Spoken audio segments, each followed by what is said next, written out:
Baik, Assalamualaikum warahmatullahi wabarakatuh.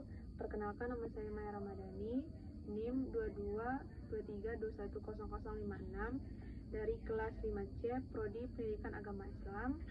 Baiklah, di sini saya akan menjelaskan atau membacakan hasil jawaban dari mata kuliah PLP1 dan PLP2. Langsung saja soal yang pertama. Apa saja materi mata kuliah PLP1 dalam 7 pertemuan sebelumnya? Jelaskan masing-masing materi tersebut. Materi yang pertama tentang observasi. Materi ini membahas tentang yang pertama, kultur di sekolah. Observasi sekolah merupakan suatu proses pengamatan dan peralatan secara sistematis, logis, dan rasional. Selanjutnya ada persiapan perangkat pembelajaran. Bagian kegiatan ini meliputi RPP, silabus, prota, promes, media, kalender akademik, alat atau perangkat yang membantu untuk pencapaian pembelajaran.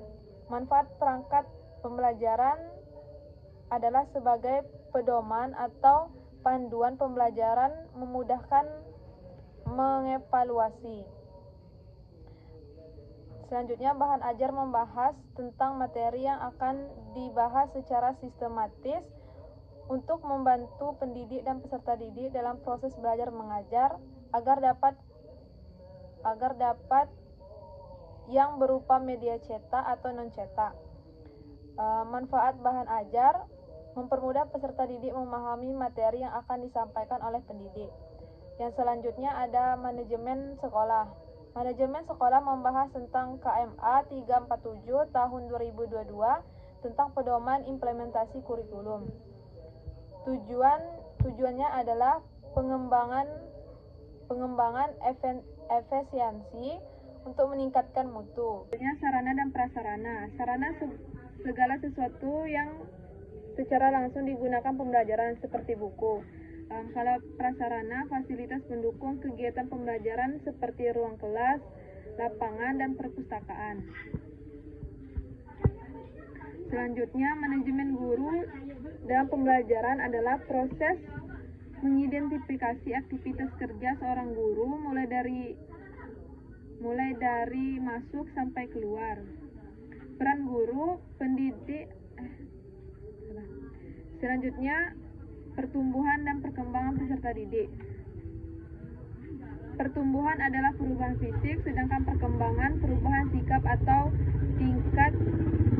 tingkah laku serta.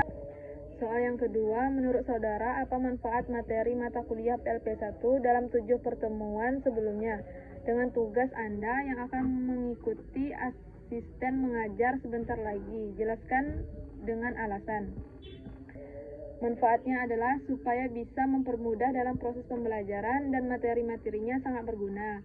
Seperti sarana prasarana dapat membantu proses pembelajaran dan menentukan media apa yang cocok digunakan untuk proses pembelajaran. Dan juga kita sudah mengetahui persiapan perangkat pembelajaran.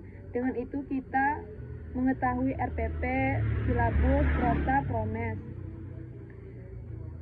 Alasannya supaya saat terjun ke lapangan mengikuti asisten mengajar, kita sudah mengetahui bagian-bagian dari perangkat pembelajaran. Langsung saja soal yang pertama.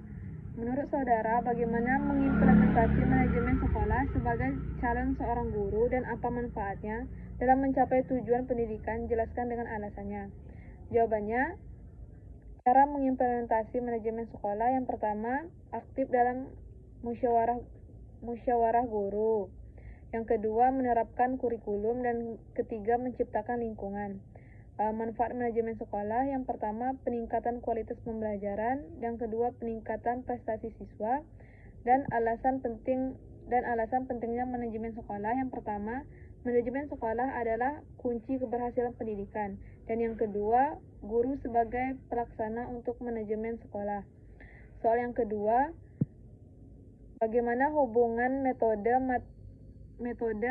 model media pembelajaran dengan instrumen penelitian atau asesmen penilaian dan hubungannya dengan materi dengan modul ajar? Jelaskan dengan alasannya. Jawabannya, hubungan metode modul media pembelajaran dengan instrumen penelitian atau asesmen. Yang pertama, metode pembelajaran sebagai dasar desain instrumen. Yang kedua, instrumen untuk mengukur efektivitas metode. Hubungan metode modul media pembelajaran dengan modul ajar. Yang pertama, modul ajar sebagai panduan penggunaan media. Yang kedua, media pembelajaran sebagai penunjang modul. Baiklah, soal yang ketiga, bagaimana persiapan Anda untuk mengikuti program asisten mengajar sebentar lagi? Jelaskan dengan contoh. Jawabannya, persiapan untuk mengikuti asisten mengajar seperti yang pertama, pemahaman materi. Dan yang kedua, pemahaman materi ini seperti pelajari kurikulum, cari sumber belajar, dan buat ringkasan sesuai dengan modul yang dipakai. Dan yang selanjutnya, soal yang ketiga, bagaimana persiapan Anda untuk mengikuti program asisten mengajar sebentar lagi? Jelaskan dengan contoh. Jawabannya, persiapan untuk mengikuti asisten mengajar seperti yang pertama, pemahaman materi. Pemahaman materi ini meliputi pelajari kurikulum, dan yang kedua, cari sumber belajar, selanjutnya buat ringkasan. Selanjutnya, metode mengajar itu seperti pilih metode yang sesuai, dan yang kedua, variasikan metode. Yang ketiga, persiapan media, siapkan alat bantu, gunakan PowerPoint, video, atau gambar. Dan yang keempat, rencana pembelajaran, yaitu buat RPP.